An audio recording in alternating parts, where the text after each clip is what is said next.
Hello, my name is Ryan Harp, and this is going to be the week 2 assignment for FTT 211. I'm sorry, FTE 211, which is going to be the disassembly, reassembly portion of our project. We also will, while it's disassembled in its exploded view, go over 6 parts that'll be randomly drawn by a random number generator. And explain how they participate in the cycle of functions and what their job is. And then after we've reassembled the firearm, we will go over the cycle of operations with this weapon. So the first step anytime we're dealing with any weapon is make sure we have no ammunition in the area. If we have nothing, we have some snap caps over here which will be used later. Empty magazine, weapon that's empty, so inspect the chamber visually and physically. Nothing in there, look away. Physical and visual inspection again. Gonna let that slide go forward and then pull the trigger, allowing the hammer to go forward. Again, safety is going to be first. Today, since we're going to be disassembling this weapon, make sure we have safety glasses on. There's a bunch of springs in here. We don't want anything to snap into any eyes. So the first number that we're going to come up with is going to be number 16, and number 16 correlates to the hammer strut. So the hammer strut is right here. So the job of the hammer strut when it comes to the cycle of operations is to push down on the mainspring within the mainspring housing. So this is going to be crucial into the cocking and firing function. So as this pushes down, it's going to build up spring pressure, which is going to allow that hammer to cycle back forward and strike the firing pin, striking the primer, going into the firing phase. And then with the locking portion, that back pressure on the hammer keeps it locked into place with the sear until that trigger is depressed. Our next number is going to be number 20, which is the magazine catch lock. So the magazine catch isn't really going to play a role in the cycle of operations, but it's crucial to feeding, essentially, because without the magazine being able to be locked into place, we wouldn't be able to feed rounds in. But it's also crucial into releasing the magazine, locking it into place, and keeping the pig fed. Our next random number is going to be number 28, which is going to be the plunger spring assembly.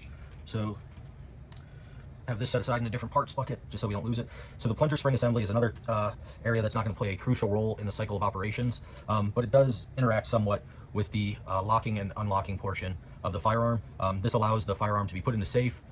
It allows the firearm to lock back to the rear, also keeps tension on the slide lock to keep it in place to allow the firearm to stay together, which functions directly with the locking mechanism.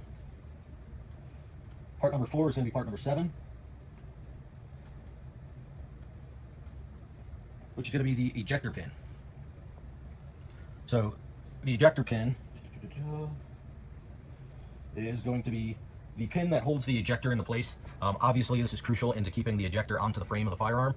So this pin being in place is essential for the firearm to be able to function and eject each round. So it's just holding it into the frame along with that and a pin in the back. So that holds that in and keeps it locked into place. Our 5th number is going to be 37, which is going to be the sear. So the sear definitely plays a function in the cocking and firing portion. So in order for the hammer to be in the appropriate position in the cocking phase, it locks it and traps it into one of these grooves. As the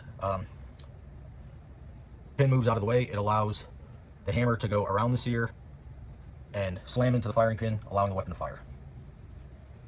And part number 6 is going to be part number 35, which is the safety. So it doesn't specify which safety. Oh, there it is. So it's going to be the slide safety. So the thumb safety for the firearm. So again, this doesn't play a crucial role in the cycle of operations, more so in ensuring the firearm doesn't operate when it's not supposed to. But what it does do is it holds the grip safety in place, which ultimately indirectly plays a portion in the firing stage of the cycle. All right, so the 4th and final part of this week's assignment is going to be to run the 1911 government model through its cycle of operations. So the first thing we're going to do is start with the slide lock to the rear. So I'm going to visually and physically inspect, make sure that we've got nothing interfering. We're good in there. So next we're going to load 3 snap caps into the magazine. 1, 2, 3. So again, no live ammunition anywhere near the workplace. Insert the magazine into the firearm. So this is where we're going to start our cycle of operations. So we're going to run through it 1 full time at speed, and then the last time we'll run through slow. So the first step in the cycle of operations is going to be the feeding and chambering phase. So as the slide release is let go, the slide is going to move forward, stripping a round off the top of the magazine and pushing it into the chamber up the feed ramps. It's going to be assisted with that with the extractor, ensuring it gets held into place and forcing it into the barrel. So now we've fed and chambered around. As the slide in the barrel slid forward, with the assistance of the slide lock pin, we kept the barrel in place at a certain point and allowed the slide to slam forward, which made the locking lugs on the barrel and the locking lugs inside the slide line up and join up with each other. So now we have a round that has been fed, chambered, and the barrel is now locked in place. The next step in the cycle of operations is going to be firing. So to fire, the thumb safety has to be down, the grip safety has to be in place, and then the trigger is pulled. When the trigger is pulled, the hammer moves forward, strikes the firing pin. Firing pin then strikes the primer. Primer ignites the components inside the casing, and a round is expelled out of the barrel. As that round is expelled out of the barrel, we're going to start our unlocking phase. So that recoil starts the unlocking as the slide starts to move back and the barrel moves back with it. At a certain point, the barrel stops moving and dips down and allows the slide to unlock from the barrel.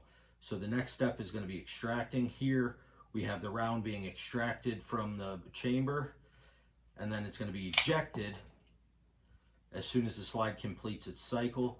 And then as that ejection's happening, the slide is cocking the hammer into place, being assisted by the sear. It's going to move forward, strip another round off the magazine, and that's going to be our feeding phase. Our chambering is going to happen as the barrel moves all the way forward, and of course we get a malfunction. So clear the magazine out of the way, remove the downward pressure or upward pressure on the round. So that forward action locks the barrel into place. Again, we move into firing, trigger's pulled, firing sequence happens. We're going to have a recoil, which is going to force the slide to the rear, unlocking, extracting, ejecting, and cocking the next round.